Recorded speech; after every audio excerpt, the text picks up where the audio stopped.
The rotor blades of my V-22 Osprey Tiltrotor aircraft sliced through the afternoon air, a thunderous roar echoing over the suburban sprawl below.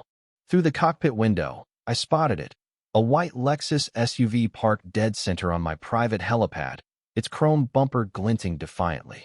The bright yellow H markings on the concrete were completely obscured by the vehicle property of none other than Linda Grayson, our HOA president. My hands tightened on the control stick as I began my descent. She wanted to play games? Fine. I had FAA clearance, and I was landing on my property, whether she liked it or not.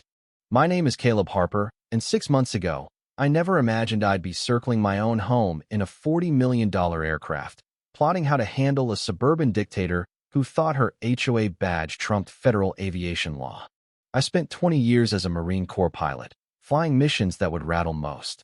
After retiring with honors, I launched an aerospace consulting firm specializing in vertical takeoff and landing tech. When I bought the 10-acre estate at the edge of Crestview Heights, I thought I'd found the perfect setup close to the city for work, far enough for privacy to operate my aircraft. The helipad installation was by the book, FAA paperwork filed, environmental clearances secured, even a neighborhood meeting to ease concerns. Most residents were thrilled, especially kids who loved watching takeoffs. But Linda Grayson sat in the back, arms crossed, scowl fixed, declaring the helipad an eyesore that'll tank property values. When I presented studies showing helipads boost luxury neighborhood values, she scoffed and vowed to shut it down. Her harassment started subtly. Passive-aggressive notes in her signature green ink appeared under my windshield wipers, citing fake HOA violations, excessive noise from gravel footsteps, unapproved flagpole height. Then came fines $50 for non-uniform grass height on my manicured lawn, $100 for industrial equipment, my FAA-approved windsock, $200 for disturbing the peace during a 2 p.m. pre-flight check. I paid them all, documenting everything. My lawyer advised building a paper trail, and I did every note photographed, every fine recorded, every email archived. Linda thought she was breaking me, but she was crafting my case. Other HOA board members began distancing themselves from her vendetta, realizing I wasn't some pushover. Maria Lopez, the treasurer, apologized privately, saying Linda had gone too far, but they feared challenging her. Things escalated last Tuesday. Returning from a 3-day business trip, I found Linda's Lexus parked squarely on my helipad's H markers, which cost me $12,000 to paint. A laminated note taped to my hangar door read in all caps, "This illegal landing zone is closed by order of the Crestview Heights HOA board." Only Linda's signature Appia read, no other board members. I called her, keeping my tone calm. She answered smugly, claiming she was protecting the neighborhood from my reckless endangerment and threatening to report her car as stolen if I moved it. When I explained she was obstructing an FAA-approved landing zone, she laughed, saying the FAA had no jurisdiction over HOA property. Her ignorance made my jaw clench, but I thanked her for her stance and hung up. That evening, I made key calls. My lawyer confirmed Linda's actions violated federal law. The FAA documented the obstruction and authorized my flight plan. Local police took my trespassing report. I notified every HOA board member of my Thursday landing schedule and Linda's illegal obstruction. Most claimed ignorance. Maria offered to move Linda's car, but we agreed it would inflame things. Thursday brought perfect flying conditions, clear skies, light wind, high visibility. I prepped the V-22 at the municipal airport where it's hangared. This isn't a civilian chopper. It's a military-grade Tiltrotor, carrying 24 combat-ready Marines, with 38-foot rotors generating downwash that can topple anything unsecured within 100 feet. As I tilted the rotors forward, hitting 250 knots, I allowed a slight grin. Linda had no clue what was coming. 20 minutes out, I radioed air traffic control to confirm my helipad approach. They noted the obstruction and reaffirmed my clearance to land as the property owner. I switched to the emergency frequency, announcing my intent for the record, then called 911 from the cockpit, requesting police for a property dispute involving federal aviation law. The dispatcher confirmed units were en route, per my earlier report. Nearing Crestview Heights, I saw crowds gathering. Word had spread, likely via Maria, and others eager to see Linda humbled. I transitioned the rotors to helicopter mode, slowing for approach. Below, Linda burst from her house, mouth agape in what I assumed was a scream drowned out by the turbines. She ran toward her Lexus, waving frantically, as if she could shoo away a 40,000-pound aircraft. I began my descent, following FAA protocols precisely. The rotor wash hit like a hurricane, swirling dust and debris around the helipad. Linda's Lexus rocked violently, its suspension buckling under the air pressure.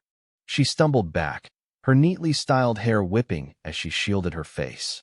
Neighbors filmed from a safe distance, clearly enjoying the show. At 50 feet, I saw panic in Linda's eyes. She realized I wasn't bluffing. She fumbled for her keys as the car shook, its alarm blaring. At 20 feet, spiderweb cracks spread across her windshield from the pressure. She got the door open but couldn't close it against the wind. Papers, including more HOA violation notices, erupted like confetti. I touched down with surgical precision, landing gear settling inches from her vehicle. As the engines wound down, the rotors kept Linda pinned against a neighbor's fence 30 feet away, her screams about lawsuits and arrests barely audible. 2 police cruisers, a fire truck, and an ambulance dispatched as a precaution pulled up. I stepped out in my flight suit, removing my helmet as I approached the officers. Linda rushed them, pointing and yelling that I'd tried to kill her with my military weapon. Sergeant Vasquez, the lead officer, raised a hand to stop her. He'd reviewed the situation with the FAA and county prosecutor, he said, then asked if I wanted to press charges for trespassing, obstructing an FAA facility, and interfering with aviation operations. Before I could respond, Linda grabbed Vasquez's arm, demanding my arrest. He firmly removed her hand, informing her she was detained for assaulting an officer, on top of federal charges. As his partner cuffed her, she screamed about her HOA presidency and authority over Crestview Heights. Vasquez replied that HOA rules don't override federal law, and she should have considered that before parking on a registered helipad. The next hours blurred with statements, paperwork, and photos.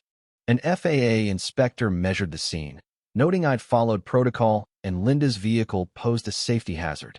Her Lexus, shaken and dusty, had only a cracked windshield, which the inspector attributed to a pre-existing flaw worsened by downwash. My insurance adjuster confirmed no liability on my part. By evening, the HOA board called an emergency meeting. Linda, out on bail, arrived disheveled, ranting about conspiracies. But the mood had shifted. Residents, long cowed by her tyranny, found their courage.